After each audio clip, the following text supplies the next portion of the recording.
todas, y además da gusto hablar en femenino, porque además es que es la realidad. Digo, es increíble, digo que todas las que estáis sois chicas, ¿no? Eh, pues es verdad, mira, estas cosas, ¿eh? Bueno, sí somos un poco paridad, pero aquí nadie es más que nadie, por supuesto. Nada, bienvenidas a este taller que iniciamos de agricultura regenerativa. Este taller, como sabéis, bueno, pues si no lo sabéis, yo os lo comento, se enmarca dentro del programa de sostenibilidad que tenemos con Cámara España. Por suerte, o por desgracia para vosotras, hemos cerrado ya las plazas del programa de sostenibilidad para este año, pero quiero que conozcáis que a partir del año que viene vais a poder pedirlo. Y os digo qué es eso de las plazas. Este programa, además de estos talleres que solemos hacer todos los viernes, que ahí, por supuesto, venid todas las veces que queráis y hay plazas siempre abiertas. Además se graba, luego se suben a YouTube, por si alguna vez os gusta alguno, pero no podéis venir.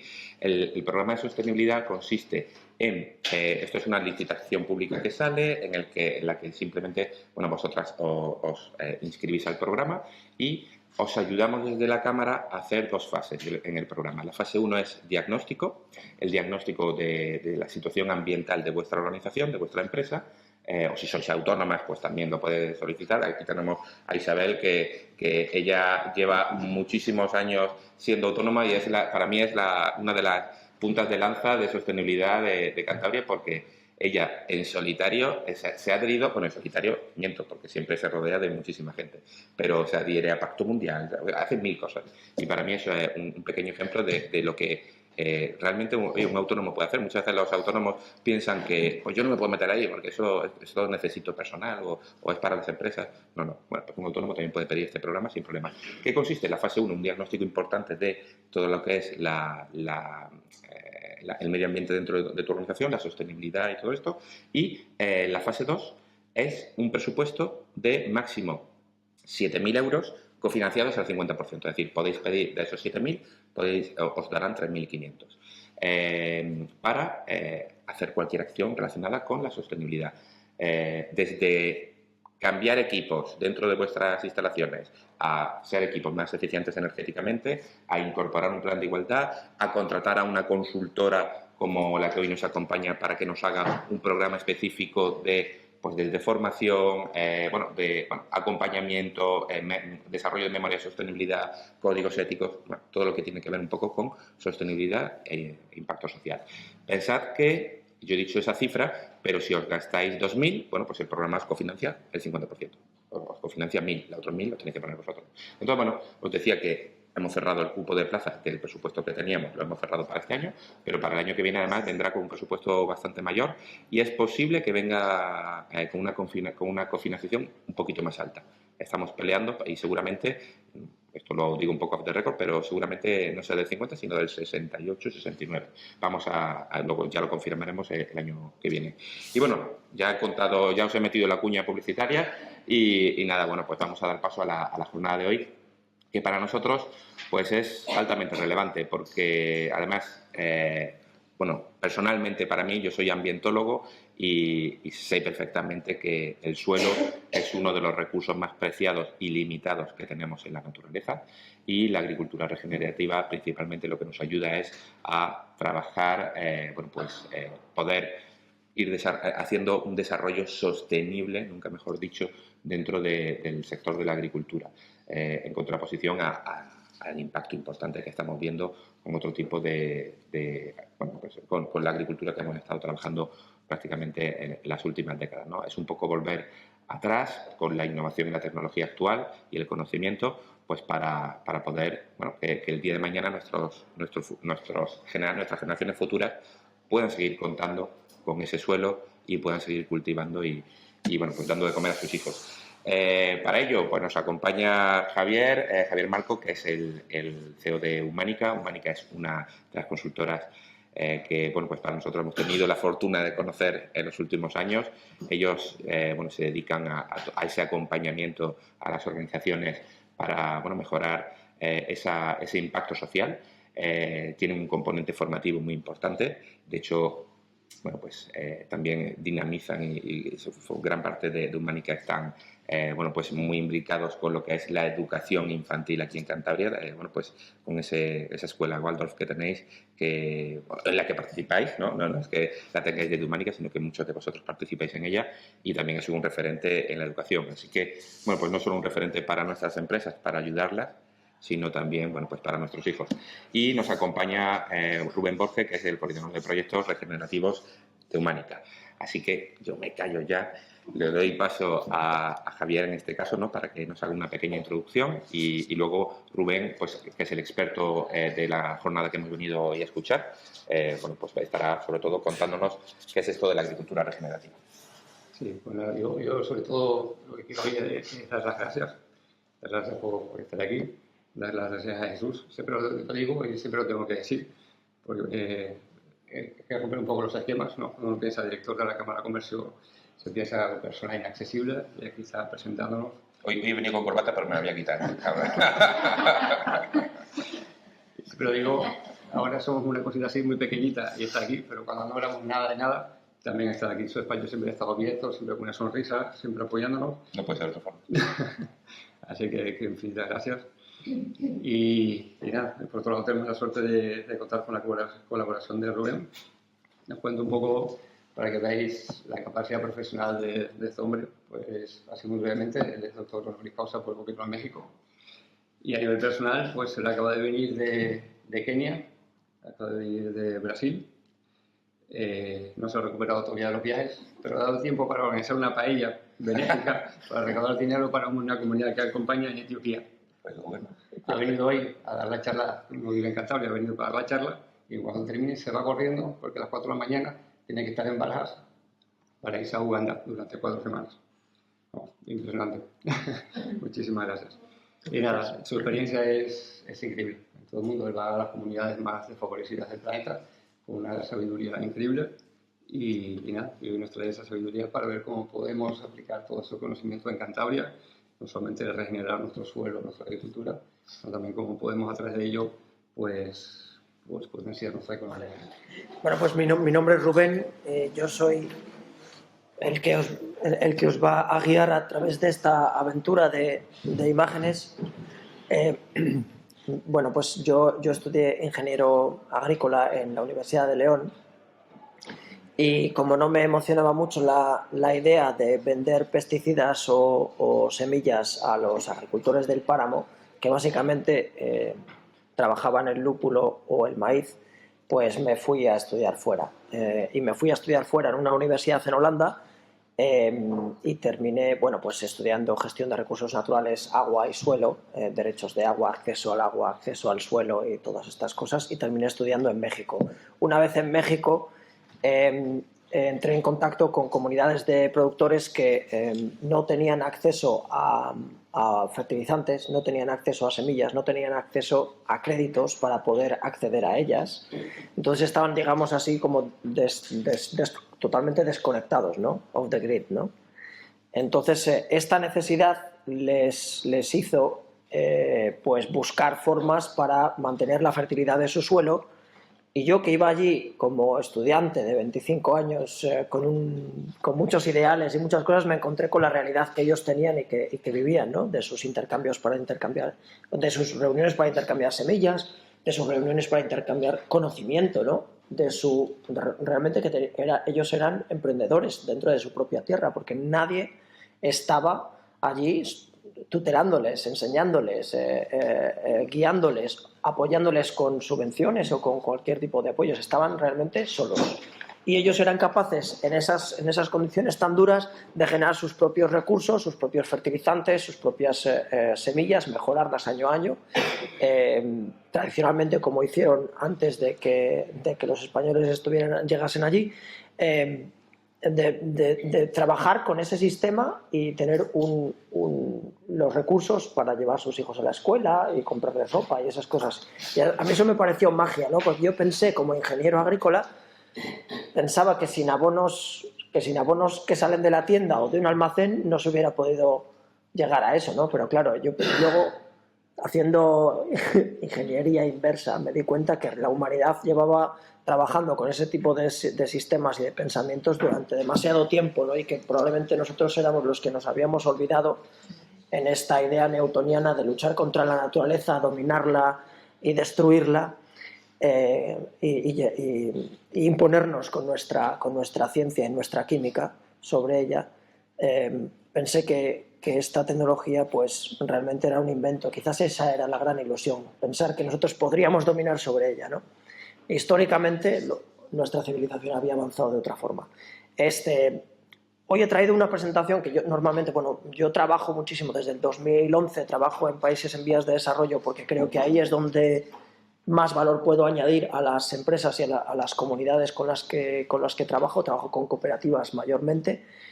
¿Por qué puedo añadir mucho? Pues porque básicamente el 80% de África es autosuficiente en cuanto a comida, ¿vale? El 80% de las personas que viven allí viven de la agricultura, y de ese 80%, otra vez el 80% son agricultores autosuficientes, o sea, quiero decir que producen su propia comida, y si ellos no pudieran por una sequía o por lo que fuera, pues quedarían en una situación de desamparo en las cuales no tendrían los recursos como para poder comprar su comida, ¿vale? Entonces, son por necesidad.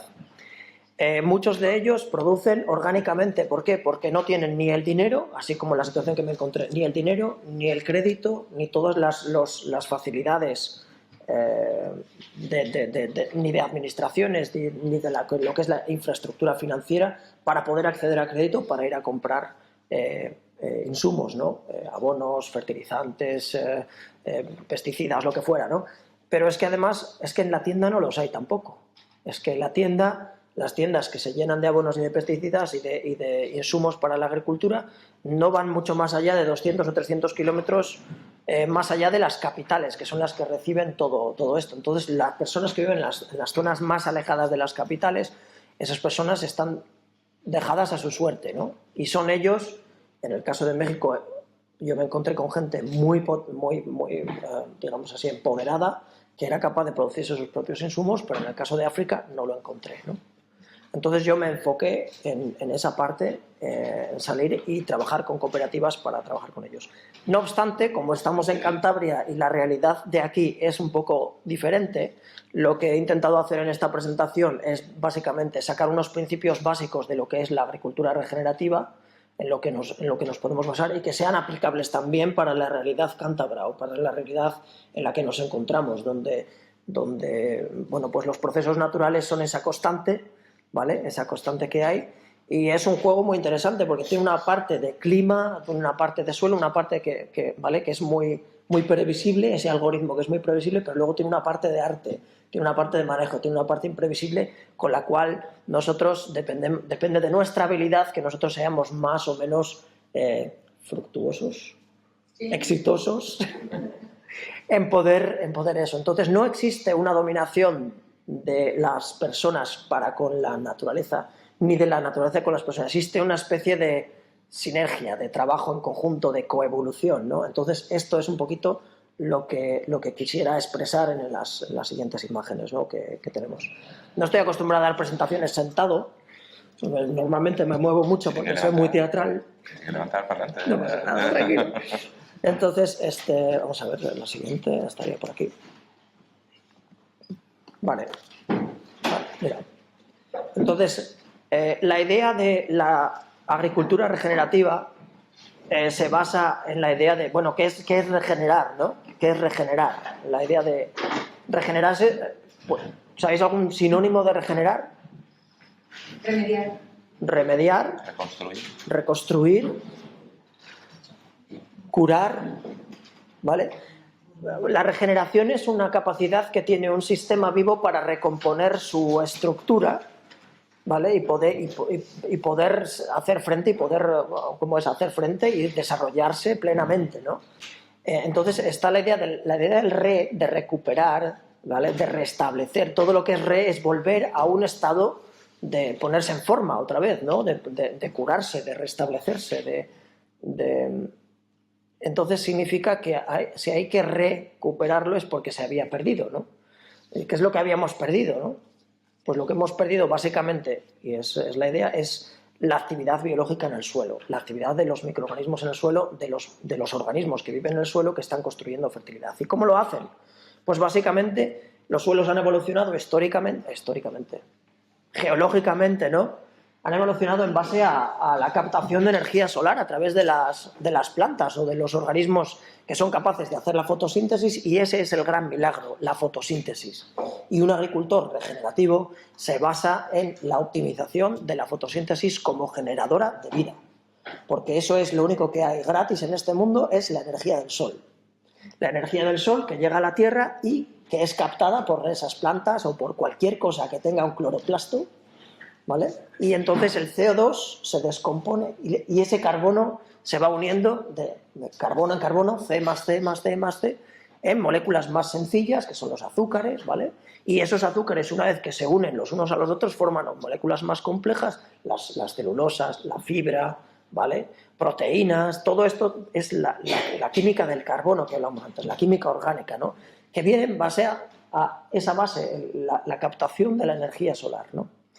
Muchas de las plantas que están en el suelo no solamente captan energía para poder ellas crecer, florecer, completar su ciclo, sino que además un alto porcentaje de esa energía que está captada y que es transformada en azúcares son excretados, segregados al suelo por las propias raíces de las plantas. Entonces, digamos así, no sé si esto funcionaría. No, mira, el láser no funciona en la pantalla, pero... Sí funciona. ¿Sí funciona? ¿Se ve? Yo he visto la luz roja. ¿Más arriba? Se veía por aquí, pero ahí no. Aquí sí, pero una vez que llega aquí, pues fijaros, una vez que las plantas captan la energía solar, la transforman en los azúcares, y una vez que estos azúcares están funcionando en la planta, son ensamblados para construir la propia planta, para construir raíces, pero hasta un 40%, incluso más, en determinadas especies, estos azúcares que ellas construyen son excretados, son segregados al propio suelo. Y entonces, ¿por qué la planta haría una cosa tan, digamos así, ilógica, que es la de trabajar tan duro para captar la energía solar para después dársela al suelo?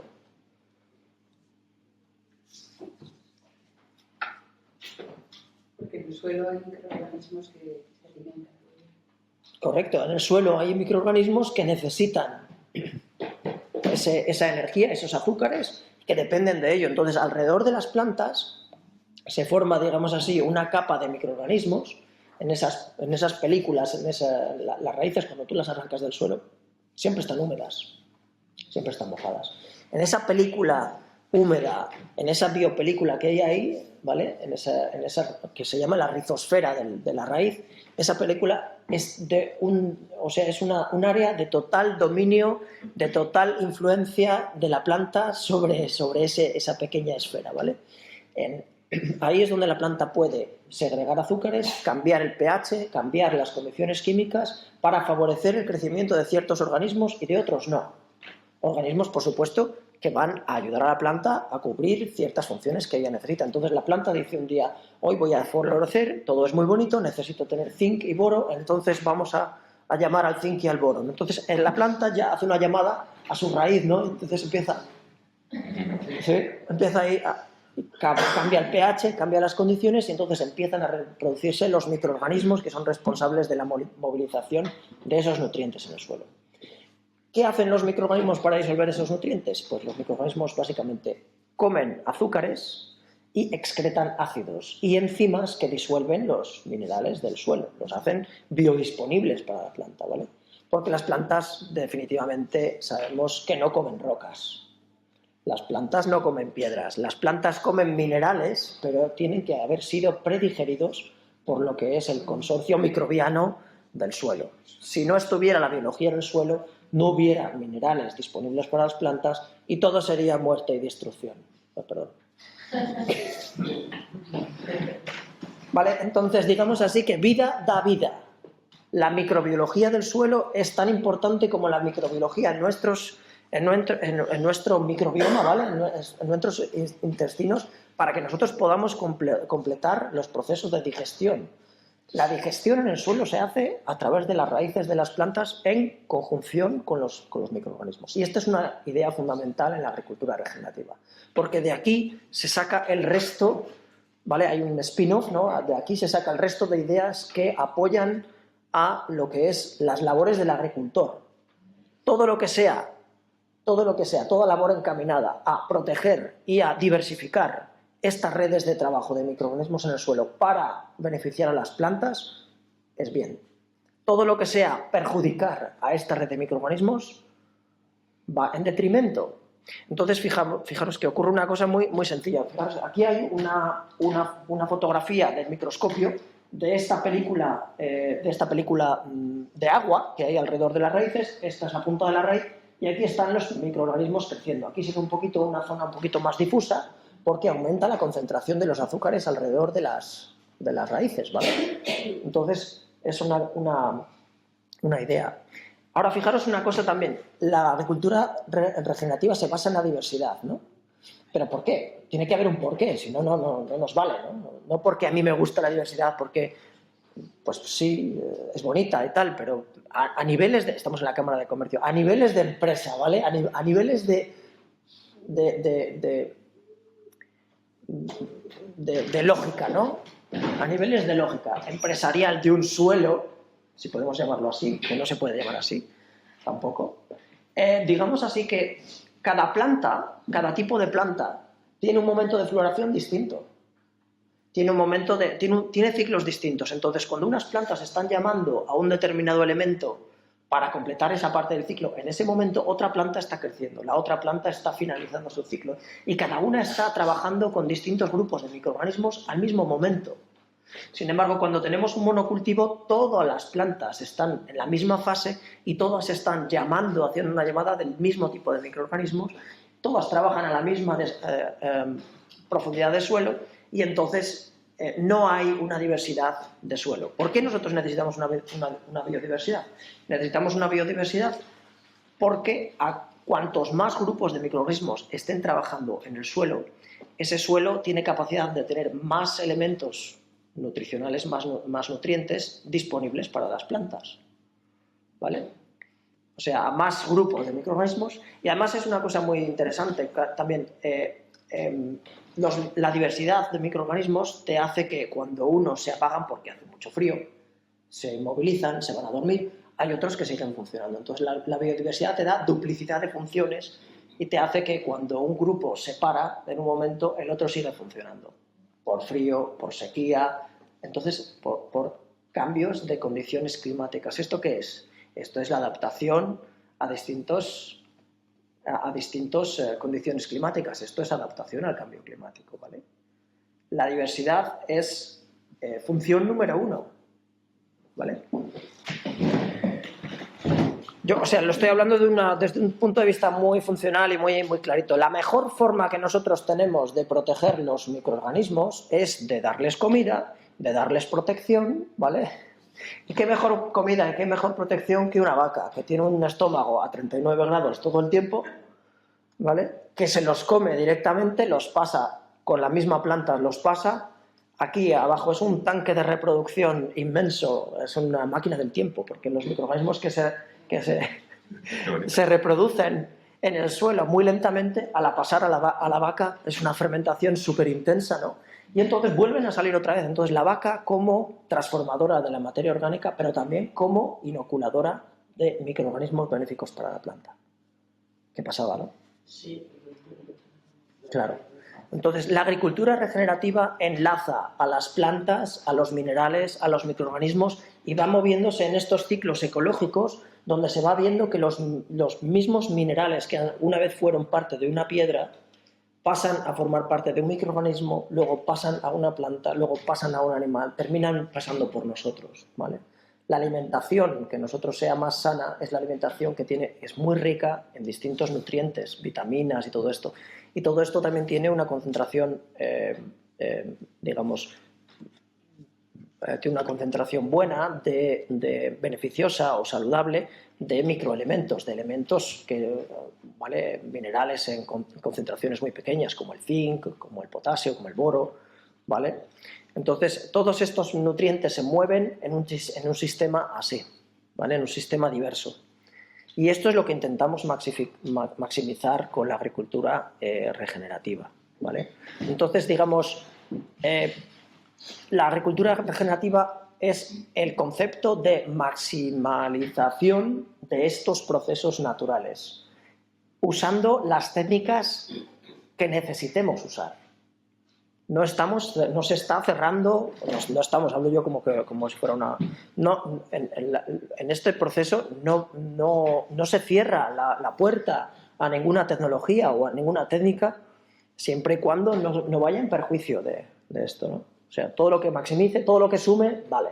En algunos climas, el factor limitante para tener una biología es el control del agua, ¿vale? El control del agua en los climas áridos, en los climas de Mediterráneo o en las partes desérticas o semidesérticas. Nos tenemos que enfocar en el control del agua, la retención del agua en ciertos puntos y hacer varios nichos de biodiversidad para que a partir de ahí podamos regenerar el suelo.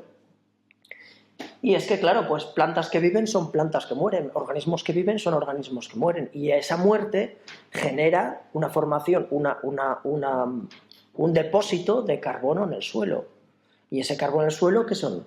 Son créditos de carbono, ¿vale? Son servicios ecosistémicos, son cosas que suman también. Entonces, no es posible, en este modelo, no es posible ya el modelo de los años 60-70 de la separación entre lo que es el agricultor como un agresor del medio natural y el ecologista como un defensor del medio natural y que está fundamentalmente enfrentado con el agricultor. No hay enfrentamiento, no debería de haber enfrentamiento. Tenemos la tecnología, el conocimiento y las ideas y los modelos de producción que ya hacen posible que el agricultor y el ecologista sean la misma persona, que el empresario y el ecologista sean la misma persona, que el emprendedor pueda realmente favorecer estos ciclos dejando la empresa y dejando los factores de producción mejor de como se los encontró al principio.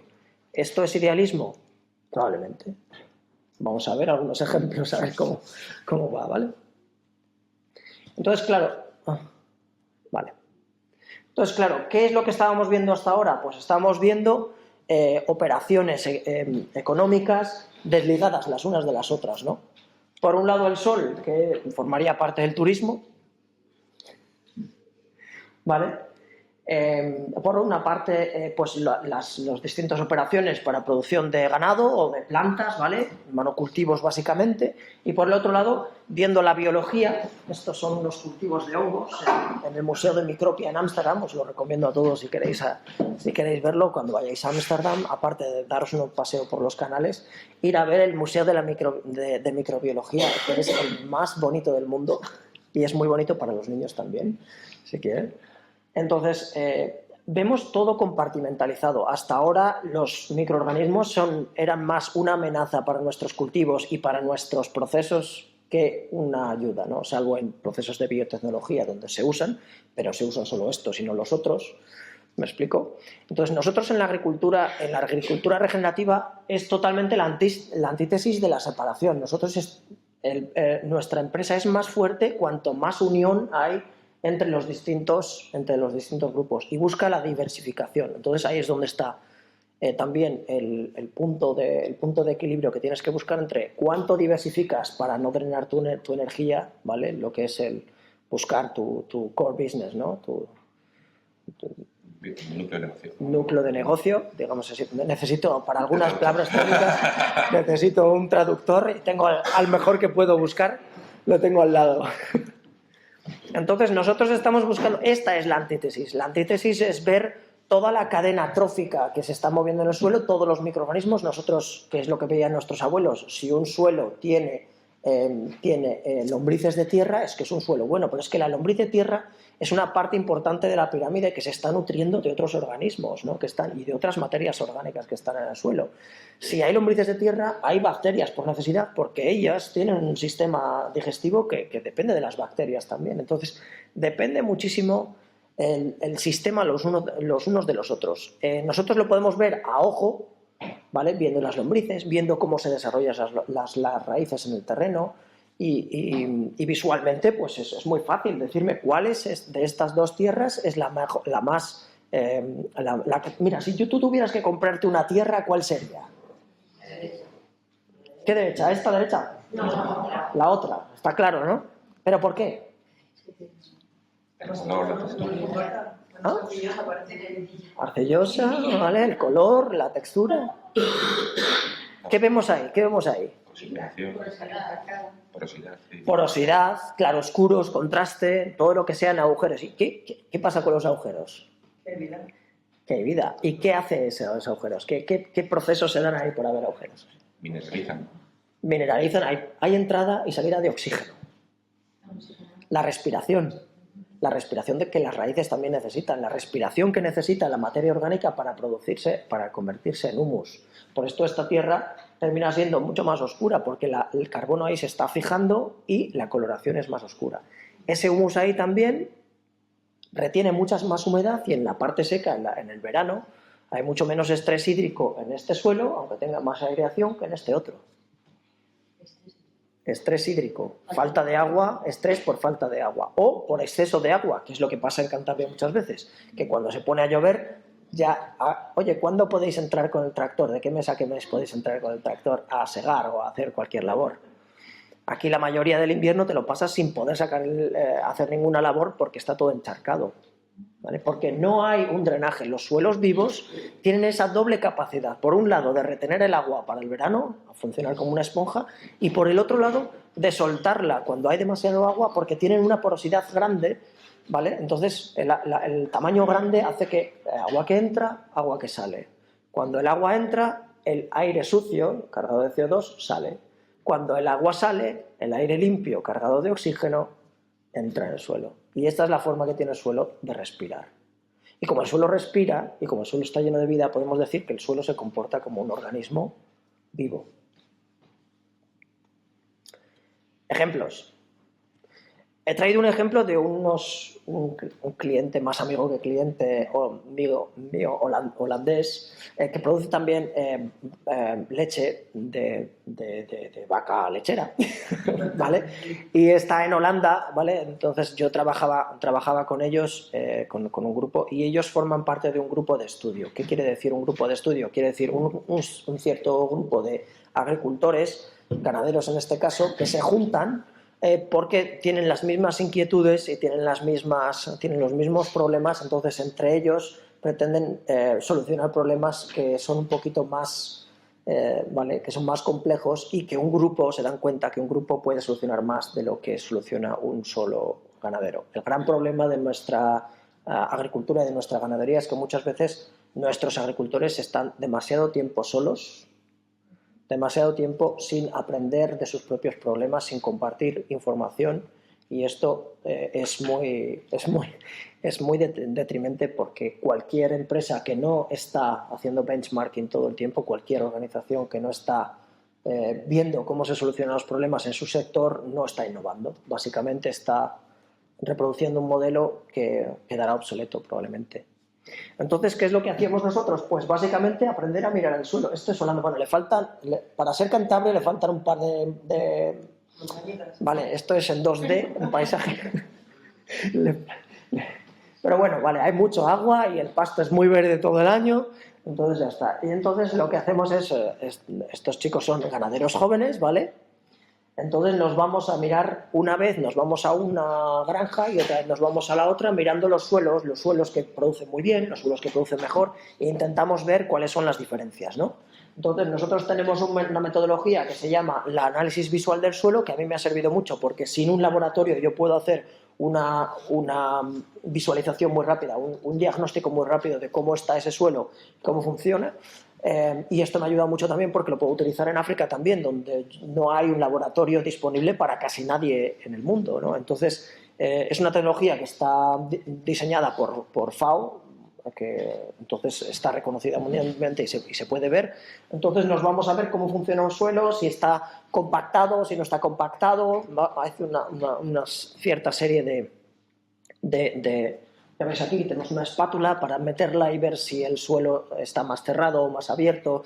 Estudiamos las raíces, si están estresadas, si no, las coloraciones del suelo, oxidación, reducción, ¿vale? Presencia de organismos y tal. Entonces es muy bonito porque correlaciona muy bien con varios sistemas analíticos y simplemente son indicadores visuales, ¿no?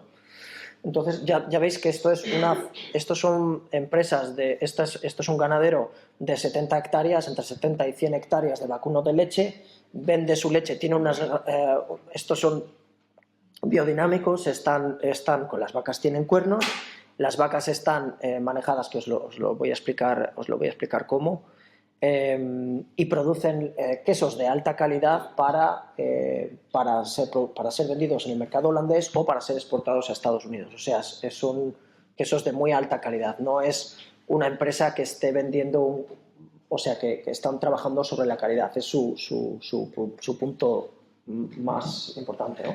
Entonces, bueno, esto ya hace un tiempo, entonces me veis a mí con las gafas que tenía anteriormente.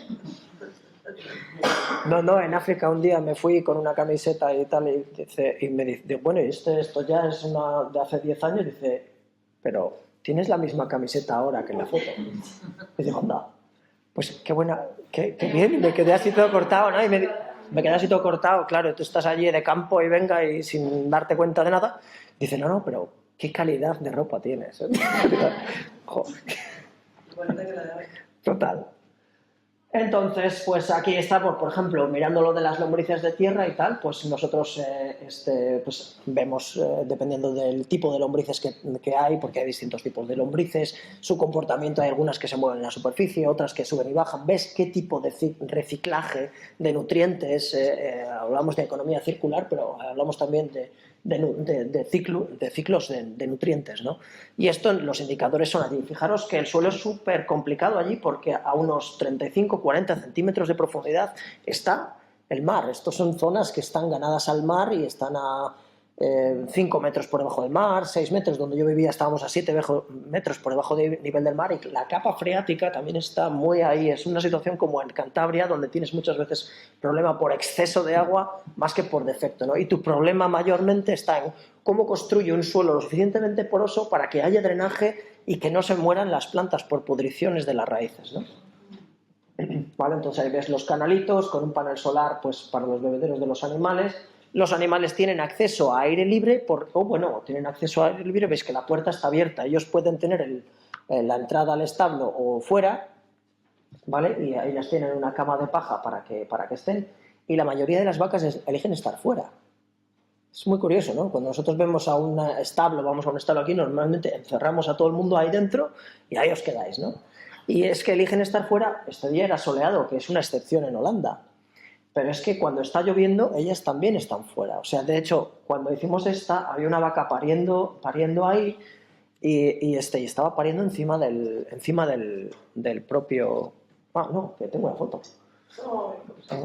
Estaba pariendo en la propia paja, ¿no? Que tú dices, pariendo fuera, hacía un poco de viento, pero no, es que ellas quieren estar fuera, ¿no? Es como...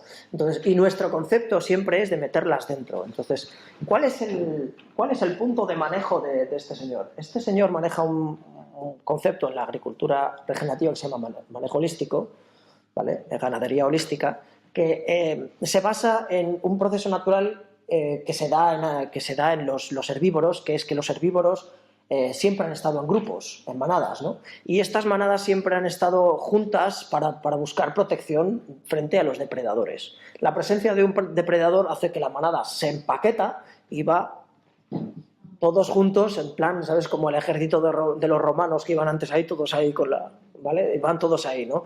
Entonces, la presencia de este depredador hace que el paquete de herbívoros va junto, y eso hace que comen juntos y que se van moviendo todo el rato a una zona donde hay nuevo pasto, dejando el anterior ya pastado, pero bien pastado, bien pisoteado, bien abonado y todo eso, ¿no? Entonces, este señor lo que hace hace lo mismo efecto que un depredador, pero con un hilo eléctrico. Entonces, él da pequeñas parcelas a las vacas, y en esas pequeñas parcelas el ganado está muy empaquetado y tiene una voracidad muy alta. Quiero decir, cuando el comportamiento de los animales cuando están juntos, lo que hacen es como, te lo vas a comer tú, te lo vas a comer... O sea, es como con los canapés en los convites, ¿no? Que ves a la peña ahí agarrando canapés porque quién sabe si voy a tener para luego. Pues este mismo tipo de comportamiento, que no es humano, es más rumiante que humano, ¿vale? Pues se da ahí, ¿no? Entonces, ¿qué es lo que pasa en este momento? Lo importante es que ellos coman todo, que no seleccionen qué tipo de plantas van a usar. Van a comer todas y no van a dejar que unas lleguen a producir semilla y dominar sobre otras, porque si no, el equilibrio biológico del sistema se perdería, porque iría cambiando con el tiempo, ¿no? Entonces, como las vacas se lo comen todo y lo abonan todo y lo mean todo y lo cagan todo, ¿vale? Entonces, en ese momento, el ganadero les cambia de sitio y les cierra el anterior, dejando un mes de descanso. Esto es súper importante porque entonces esas plantas tienen tiempo para poder, desde la energía que tenían acumulada en las raíces, volver a generar un nuevo rebrote y una planta adulta, ¿vale? Entonces, sí. ¿Dices que eran 100 vacas y 70 hectáreas? Suele ser un poquito más de una vaca por hectárea en este sitio. Son 100 vacas, creo que eran, o 90 o 100 vacas. ¿Sí? Entonces, vale, entonces la idea está en proteger el pasto que ha sido. O sea, nosotros tenemos pastores eléctricos, lo que pasa es que en nuestro sistema no se nos ha ocurrido en proteger a las plantas del segundo rebrote. Cuando la planta empieza a crecer, esa primera hoja, ese baby leaf, ¿no? Eso es increíble, eso es fantástico, eso es mucho azúcar, mucha proteína, eso es el mejor bocado que una vaca puede tener. Entonces la vaca siempre está buscando los rebrotes para ir a buscar esa golosina que le gusta tanto. Claro, el problema es que si nosotros seguimos comiendo los rebrotes, la planta se debilita y termina muriendo, termina teniendo menos raíces. Yo hago así por el tema del suelo, la raíz. Bien, ¿no? Vale, entonces, claro, él protege eso. Entonces, protege eso para que todo lo que era raíz, toda la energía de la raíz vaya a planta y que haya una regeneración en el sistema, ¿no? Entonces, él controla este tipo de cosas así, ¿no? Entonces, claro, las vacas entran en un nuevo pasto y vuelve otra vez el mismo ciclo de no, el canapé para mí, para ti, ¿no? Entonces, y ahí está. Y hay una cosa que es muy, muy interesante, es que las vacas que están entrando a un pasto nuevo que ha tenido un descanso de 30 días, en esos pastos hay muy poca carga de parásitos, porque el parásito cumplió su ciclo y no hay tanta incidencia en temas de parásitos intestinales de las vacas, ¿no? Y otra cosa que hay muy interesante es como no hay parásitos, esas vacas no tienen que ser tratadas con antiparasitarios y este regalo que dejan detrás es muy apetecible para los insectos, que nada más que la vaca los pone allí su regalo, llegan los insectos y empiezan a poner huevos y a los 3, 4 días, 5 días sale una larva, ¿vale? Y esa larva atrae a los pájaros y los pájaros terminan buscando las larvas, incorporar el estiércol en el suelo. ¿Esto qué hace? Que no hay sitios donde se acumule el estiércol, que no hay sitios donde deja de crecer la hierba porque ahí había una plasta y ahí no puede crecer nada hasta que no se descomponga. El reciclaje de nutriente es muy rápido y es muy eficiente y está basado muchas veces en animales o en sistemas que no son productivos directamente, pero que tienen una alta incidencia sobre la presión de enfermedades, el control de la sanidad del animal y esto hace que la empresa no tenga casi ningún gasto de veterinario, ¿vale? Cosa muy distinta con nuestras explotaciones donde tenemos a las vacas confinadas y los ciclos de los parásitos el animal está totalmente expuesto a los parásitos. Entonces, claro, cuando estás mirando, estás viendo muchísimas larvas, muchísimos escarabajos, muchísima vida que atrae muchísimo a los pájaros y que en ese momento, si este ganadero tiene árboles al lado para que haya una población de pájaros al lado, pues se beneficia mucho más de este sistema de incorporación de los estiércoles. Digamos que el estiércol es muy rico en nitrógeno cuando está fresco. Ese nitrógeno se volatiliza muchísimo, muy rápidamente cuando se seca. La eficiencia del nitrógeno, que es el elemento fertilizante más importante, ¿no?, en la agricultura, viene dada por cuánto de rápido esta boñiga se incorpora en el suelo. O sea, esto tiene un valor fertilizante altísimo, ¿vale? Entonces, cuando el agricultor no aprovecha esta incorporación utilizando a los pájaros, cuando les quita los árboles de al lado, cuando les quita, ¿vale?, cuando pone tratamiento a los animales y los pájaros no son atraídos hacia las larvas que crecen aquí, la eficiencia del abonado nitrogenado es mucho más corta y el agricultor depende más de ir a la tienda a comprar urea. ¿Se entiende esto? Entonces, esto es la inteligencia de un sistema súper simple, pero que merece la pena ser descrito pormenorizadamente. Perdón, Sí. estoy todo el rato con la misma pregunta y para ya soltarla. Sí, sí. ¿Esto se hacía antaño o no? No, esto no se hacía antaño. Lo que se hacía antaño es dejar a los animales a su libre... Sí, entonces el libre pastoreo tiene el efecto de que los animales vuelven a comerse los rebrotes tiernos de las plantas que había anteriormente, entonces que habían sido pastadas, entonces ellas van a ser selectivas. Como pueden elegir y la manada se dispersa, entonces estos animales van a tender a ir a machacar a las plantas que son más apetecibles. Y esas plantas van a ir debilitándose y en unos pocos ciclos esas poblaciones botánicas van a ir en detrimento de otras que son más duras. Por eso, en este tipo de sistemas suelen abundar los cardos, ¿vale? Porque el cardo indica compactación de suelo por pisoteo, el cardo tiene una raíz pivotante que entra para descompactar el suelo, pero es muy poco apetecible. Entonces llega a completar su ciclo, a producir semilla, y el resto de las plantas son muy comidas cuando son todavía bebés, cuando son muy jóvenes, y los cardos tienen la posibilidad de poder reproducirse. Entonces esto es un desequilibrio a partir de esto. Y este desequilibrio se produce por dos razones. El primero, bueno, por una razón, que es la falta de depredadores. La falta de depredadores que modifique el comportamiento de los herbívoros y que les haga moverse y comerse todo lo que hay ahí, porque mira abajo, mira arriba, que no venga nadie, ese estado de alerta sana, ¿no? Ese equilibrio entre lo que es el cortisol y la testosterona y ¿cómo se ve? La adrenalina, ¿no? Es un sutil argumento a favor del lobo. Un sutil argumento a favor de... Sí, o al favor de, digamos, de entender cómo funciona el sistema, ya no tanto al depredador en sí, que puede ser más o menos compatible con nosotros, pero sí, sí, sí. Es básicamente una reflexión sobre eso. Sí. Pero un inciso, cuando hablamos de antaño, o sea, esta reflexión se refiere a la ganadería extensiva de los últimos años, porque yo sí entiendo antaño, o sea, que antiguamente yo también lo que he entendido es que la gente soltaba, o sea, en los montes comunales, o sea, no había como zonas de pastoreo, sino que es que tenían tantas planadas, Sí. o sea, que no sé si ese desgaste era real. ¿Me explico? Sí, sí. O sea, que eso es algo más actual de nuestra ganadería moderna. ¿Esos problemas me refiero? No, nuestras civilizaciones Sí. ya se han caracterizado por erosionar bastante el suelo y sobrepastorear el suelo. De hecho, los sistemas pastoralistas que todavía hay en África de libre pastoreo, donde las familias... podríamos entrar en otra... No, espera, voy a no entrar ahí, porque si no nos vamos de tema. Pero sí, están enfocadas en dejar al ganado que paste libre. Entonces tú vas al ganado por las planicies en Etiopía, que es unos países que soportan más carga ganadera de África, y te encuentras con verdaderos campos de golf. Y sobre todo también porque hay manadas o grupos de ganado mixtos que combinan vaca con oveja, con cabra, entonces la vaca come con la lengua, entonces tira y te deja la hierba todavía muy alta, pero luego viene la cabra y la oveja que ya van a diente y te lo dejan todo como si fuera el green del campo de golf, ¿no?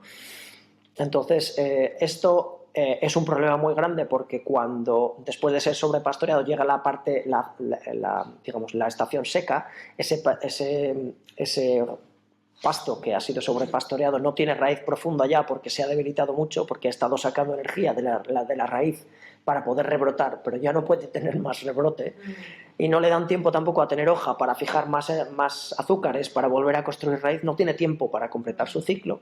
Entonces el suelo termina perdiendo la cubierta vegetal y empiezas a tener erosión por impacto de gota que destruye el suelo y luego arrastre de agua, ¿no? Son los procesos erosivos que conocemos. Pero Entonces, ahora ya está cambiando mucho eso, ¿eh? Yo vivo en una zona ganadera, 30 años viviendo allí y sé lo que son vecinos con vacas, animales, y ahora están haciendo mucho cortando parcela, Sí. dejar las vacas, quitar cuando ya no hay nada, moverlas a otro, dejar que genere eso sin ya abonarlo a ellos, sino simplemente con las vacas. Sí. Ya está dando porque como hay muchos problemas con el agua, porque en Cantabria podemos nadar, pero como no se recoge el agua tampoco, pues entonces va a llegar un punto que esto va a acabar muy mal, entonces los ganaderos ya se han tenido que ir reinventando porque no pueden y porque nadie se ayuda. Claro, claro. Claro, esto es todo lo un que tema. está diciendo es maravilloso, pero esto habrá que decirlo a alguien que Claro. esté por encima para que cuide a la gente y que no se vaya de estos garetes. Literalmente así. Porque... A ver, yo... No, es que terminamos con todo. A ver, sí, terminamos con todo, pero yo creo que el principal problema no está en los ganaderos. O sea, los ganaderos, yo vengo de una familia ganadera, he vivido, yo recuerdo cómo eran los prados cuando era pequeña, que nadie pensaba en esos sistemas o tal, pero sí que había un manejo, que las vacas pacían un poco, luego pues también se segaba, se abonaba con un estiércol de mucha mejor calidad, y los prados estaban llenos de flores. O sea, había unos ciclos, o sea, el manejo era totalmente distinto. Sí. Empezamos a intensificar, cambiamos de estiércol a purín, hubo que incrementar la carga ganadera porque al ganadero no le dejaron otra opción. Bueno, estoy diciendo que nadie ayuda al ganadero. Pero el ganadero el que menos le ayuda, yo sabemos que es el ciudadano. O sea, yo creo que ellos, sí, el sistema, pero los propios consumidores, que sean lo que queremos hacer todos, es comer todos los días, ya desde aquí me voy a la juventud. Y eso es un choque importante. El ganadero, por desgracia para él, tiene muy poca autoestima, o sea, no se siente reconocido, pero tampoco se reconoce ni él, o sea, ni él mismo. Entonces, creo que el principal problema no está ya tanto en ellos, sino un poco, o sea, sí en ellos en el sentido de que no valoran lo que hacen, no tienen ellos esa autoestima o ese orgullo de decir yo sé manejar la tierra. Y después, a ver, yo empecé a trabajar en los años 90. A mí me tocó casi pues como intensificar. Cuando empecé pues estábamos en granjas de 40 vacas aquí en Cantabria. Ahora yo no hago un proyecto de menos de 100 vacas, 125 vacas, o sea, y no tenemos territorio, o sea, no tenemos territorio. Y lo que tenemos, lo bueno, como eso que se ve en Holanda, o sea, es que es tan escaso, que el sistema al que el mercado llegó, al que abocaron a los ganaderos, creo que nos adecua a nuestro territorio, nos adecua. Y ahora estamos en el rechazo a la ganadería, porque hay un movimiento animalista muy potente que además confunde churras con merinas y todo lo demás. Pero ese movimiento está donde se legisla, donde se toma decisiones. Yo creo que la ganadería molesta enormemente a todos los demás que están allí conmigo. Es un problema todo, pero nunca no se trasciende más allá del impacto que puede causar una nave ganadera que efectivamente son de 1000 y pico metros. ¿Por qué se mete a las vacas dentro? Porque nuestro sistema, antes las vacas estaban fuera. O sea, lo de las vacas confinadas aquí ha sido a partir de los años 90. Primero llegó el carro mezclador.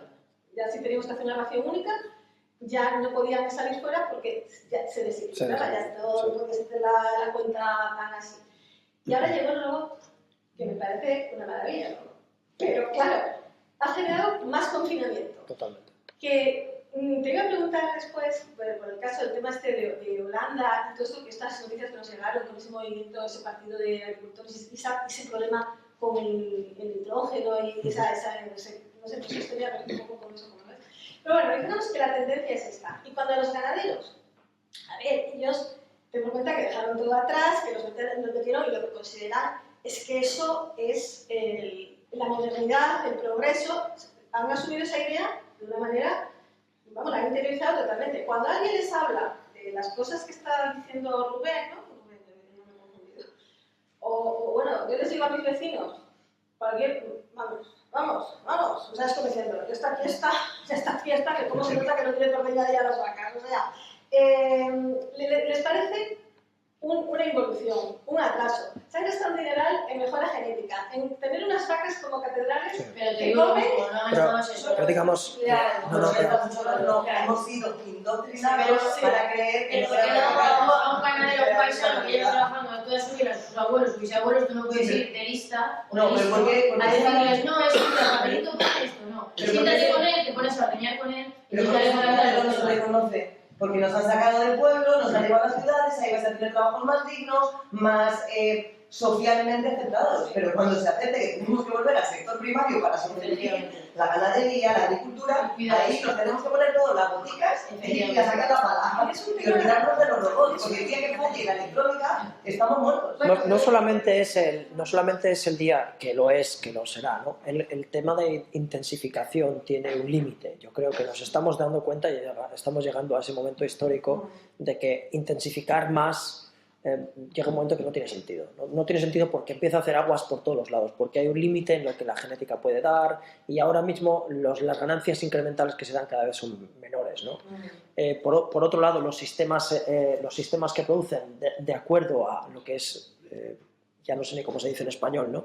Los sistemas que se basan a vaca por hectárea, ¿no? Quiere decir que tienes el número de ganados que puedes producir con las tierras con la superficie que tienes y construyes a partir de eso, ¿no? A partir de la producción que tienes, no solamente la superficie, sino la producción que puedes tener, que puedes mantener a ese ganado con esa producción de pasto que tengas, ¿no? Estos sistemas, pues básicamente es que producen ganaderos que tienen las cuentas, o sea, lo que es el balance de cuentas de ellos, pues es mucho más saludable, es mucho más rentable. Quiero decir, hemos llegado con la intensificación a un nivel de deuda, de endeudamiento del agricultor y del ganadero de una forma que en realidad no es sostenible ni ambientalmente ni económicamente. Las deudas de ellos, muchos, y te hablo de Holanda también, ¿no? Han sido embargados porque no podían hacer frente a las deudas. Y un robot es fantástico, pero cuesta una pasta. Y no va solo, necesitas tener todo un sistema de maquinaria detrás que termina... o sea, cuando tú ves un robot es un indicador de un sistema de producción de atrás que va mucho más allá de lo que es solamente el coste del robot. El robot de ordeño o el robot para darle el pienso también, para extender el pienso. Pero también este tipo de sistemas llevan asociados a la concentración de nutrientes en los estiércoles, en los purines. Y luego la generación de esos purines, como esos purines van o no a trabajar de una forma, dependiendo de que se traten, de que fermenten o se pudran, de que terminen haciendo emisiones de gases de efecto invernadero, o de que terminen en el suelo y terminen contaminando acuíferos, etcétera, etcétera. Entonces, la concentración de estiércoles, que es un modelo totalmente contrario a esto, ¿vale? Que esto es descentralización de estiércoles, ¿vale? Tiene una implicación ecológica y una implicación desde el punto de vista de la empresa muy, muy importante, ¿no? Todo lo que es, cuántas empresas están invirtiendo, tienen gastos fijos todos los años de miles de euros solamente para gestionar purines. El producto estrella en los últimos años en Holanda, básicamente, era también un inóculo para poder fermentar el purín, un inóculo bacteriano, ¿vale? Para fermentar el purín y que ese nitrógeno no se pierda, se quede en el purín y que ese purín pueda ser mezclado y puesto en una mezcladora para poder ponerlo en la tierra, ¿no? Porque si no, no se podía mezclar. El purín se pudría y el purín tenía una galleta por arriba y una fase líquida abajo y era imposible de mezclar y era imposible de ser aplicado, ¿no? Entonces,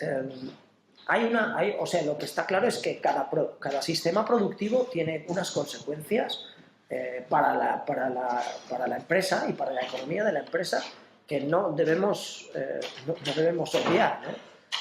¿Por qué ha pasado todo esto? Pues yo no creo que haya sido solamente lo que ha pasado en Cantabria. Creo que es un tema que ocurre en todos los sitios. Ha habido un modelo de aumento de volúmenes, de concentración de tierras, de economía de escala, ¿no? Que nos ha ayudado quizás a sobrevivir en los años 40, 50, que es en la época de posguerra, después de la Segunda Guerra Mundial, cuando Europa tenía hambre y había que solucionarlo muy, muy rápidamente, ¿no? Entonces, este sistema de producción de intensificación ha solucionado ese problema temporalmente, pero ha tenido una serie de efectos secundarios a largo plazo que los estamos viviendo ahora. Entonces, ahora, ¿cuándo se darán los cambios o no? Mi opinión personal básicamente es que a las personas que han invertido en una cierta maquinaria que todavía no está obsoleta y todavía no se ha amortizado, no podemos pedirles que abandonen su su finca de un día para otro o que abandonen su modelo productivo porque es lo que ellos han aprendido a hacer, se han formado así y no podemos culparles a ellos de que, porque ellos nos han alimentado a nosotros y a nuestras generaciones, no podemos me parece que no es sano ir en esta dirección, ¿no? Me parece que es mucho más sano el poder ofrecer a nuestros hijos modelos productivos alternativos y que haya un cambio, con las nuevas generaciones, que haya un cambio gradual hacia modelos productivos que estén mucho más, digamos así, integrados en la zona agroecológica en la que vivimos, sea la que sea, ¿no? Donde mejor se adapte. Rubén, ¿y si hacemos las dos cosas al mismo tiempo? ¿Y si yo estoy en convencional y tengo una finca muy grande y quiero ponerla en ecológico, pero voy a estar 4, 5, 10 años hasta convertirla en ecológico? ¿Y si cojo una pequeña parcela y empiezo a fertilizar esa tierra, a regenerar esa tierra de otra manera, con mantos encima de la tierra para crear... Eso es posible y es lo que estamos tratando en los modelos de transición que hay para la gente que hoy en día acaba de heredar una tierra o acaba de... Me explico, hay gente que... O sea, hay gente que puede hacerlo, que quiere hacerlo y el cambio se está dando. El cambio más grande va a ser aquí.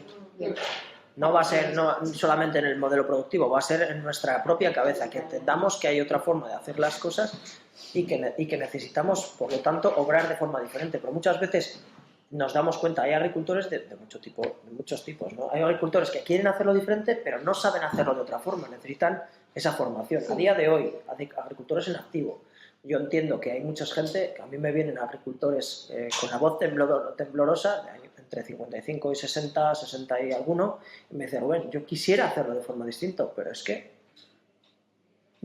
ya me voy a jubilar con este sistema. A mí ya, me explico, mis máquinas las voy a pagar en tanto tiempo, no puedo cambiar esto de la noche a la mañana. Esto tiene una inercia y yo no puedo culparle a él, no puedo culpar al sistema. No, el antiguo ganadero no, lo que hay que a las nuevas generaciones mentalizarlas y tú te lo diciendo esto, de que puede haber cambio. Y ahora tienes que ser como antaño. Y al antiguo ayudarles, asesorarles, pero sobre todo ayudarles, porque si han hecho una inversión muy grande, es que no les puedes decir ahora. Y no se puede venir diciendo cosas como vienen, no. Hay que hacerlo, es psicología. Sí, y está... Poco a poco y desde con ellos, sí, exacto. Desde el suelo. Y es muy importante también que digamos, ya un poquito también cerrando por tema de tiempo, ¿no? Que realmente para mí el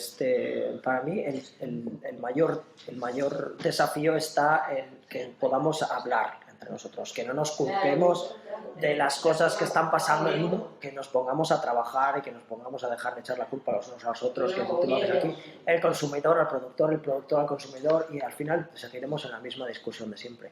Está claro que el consumidor de hoy en día quiere alimentos de calidad cada vez más y sabe más lo que es la calidad, y está claro que el consumidor también está pidiendo que si se da una vuelta por una granja, que sea un sitio donde pudiera dejar a sus hijos jugar sin peligro de ser envenenado, ¿no? No sé si me explico, que fueran sitios seguros, que donde se produce alimento no sea un sitio que sea una amenaza, ¿no? Que sea una amenaza, ¿no? Creo que por ahí va un poquito el tema del cambio a todos los niveles, en todas las cadenas de valores agrícolas. Que va mucho más por reusar y revalorizar cosas que hasta ahora dábamos por la mierda es mierda. No, perdona. La mierda es oro. Sí, la mierda es oro para otras personas. Para mí no, pero fíjate lo que están haciendo los microorganismos y las plantas y el dinero que me puedo ahorrar en abonos y en tal. O sea, vamos a abrir esa caja de Pandora y muchas veces vamos a girar la tabla y ver qué tal si la mierda fuera oro, ¿no? Como lo fue aquí, las praderas de aquí se han construido a base de estiércol de las vacas que estaban pastando aquí de toda la vida, ¿vale? Y del manejo que se estaba haciendo, ¿no? ¿Y hay datos a nivel mundial de cuánto supone la agricultura regenerativa? No, en este momento la agricultura regenerativa es incipiente, está empezando, hay un impulso enorme a nivel mundial de operaciones que está habiendo. más o menos a escala mundial se está dando mucho auge a la agricultura regenerativa, a impulsar modelos de producción regenerativos. En los distintos sectores se está viendo que, bueno, pues se está, como digamos así, reorganizando todo, pero ahora en estos momentos no hay tampoco, que yo sepa, ¿no? Cada vez se está generando más datos y la velocidad de generación de datos y de trabajo en estos modelos es cada vez mucho más mayor, ¿no? Por ejemplo, yo trabajaba el año pasado con un grupo europeo de innovación, se llama EIT Foods,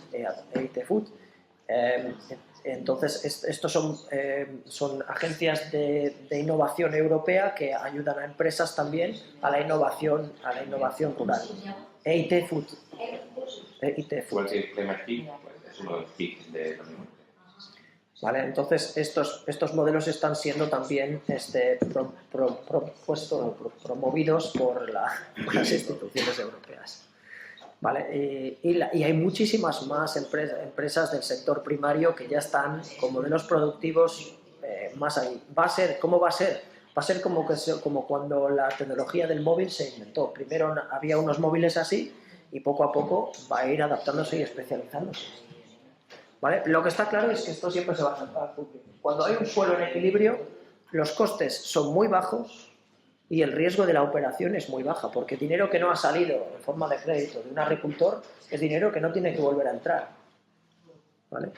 Entonces, un poquito, esto es lo que hacemos en África, en las minas, recuperación de minerales a partir de minas de basalto o minas de granito, para recuperar los minerales y hacer abonos orgánicos o fertilizantes con abonos locales. Recuperación de cualquier tipo de residuo de agroalimentario, ya bien sea de industria agroalimentaria, de matadero, de lo que podamos para poder producir los minerales.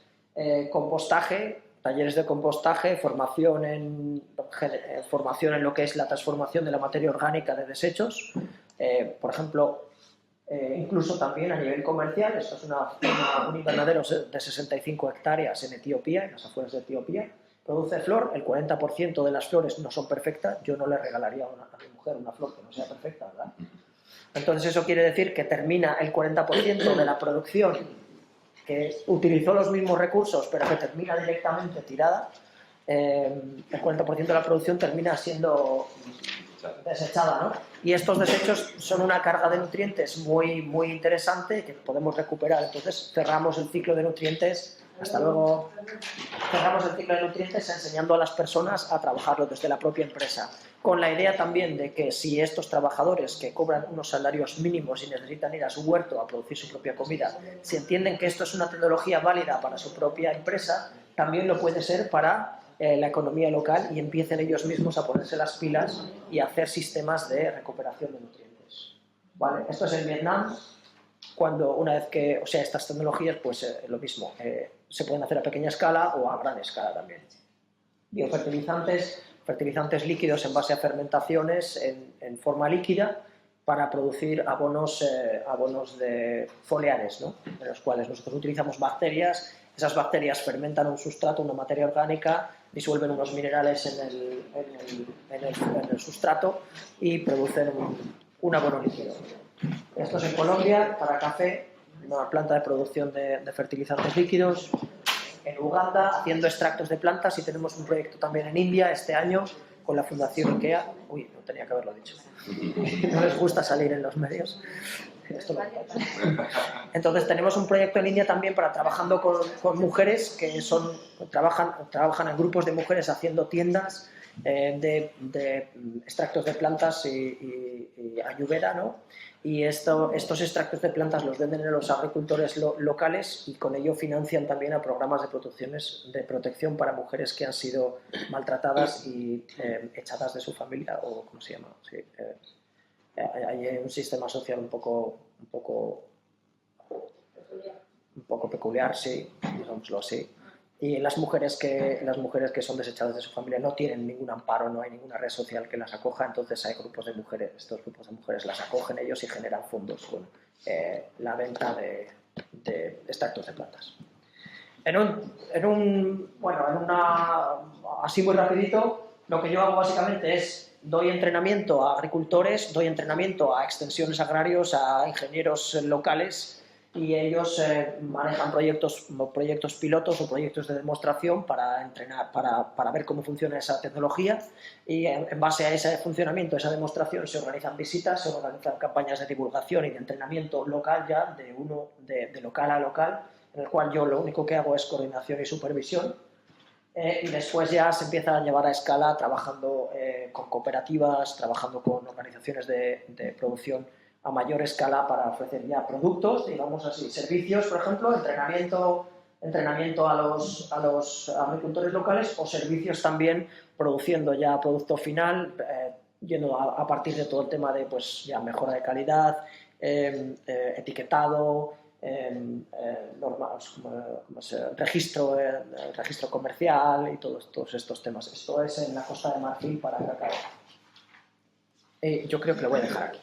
Vale, perfecto. Pues, bueno, muchísimas gracias porque, bueno, pues nos has dado una introducción a todo lo que es la agricultura regenerativa, sobre todo con esos principios tan necesarios, con esas píldoras de valores que necesitamos ir incorporando.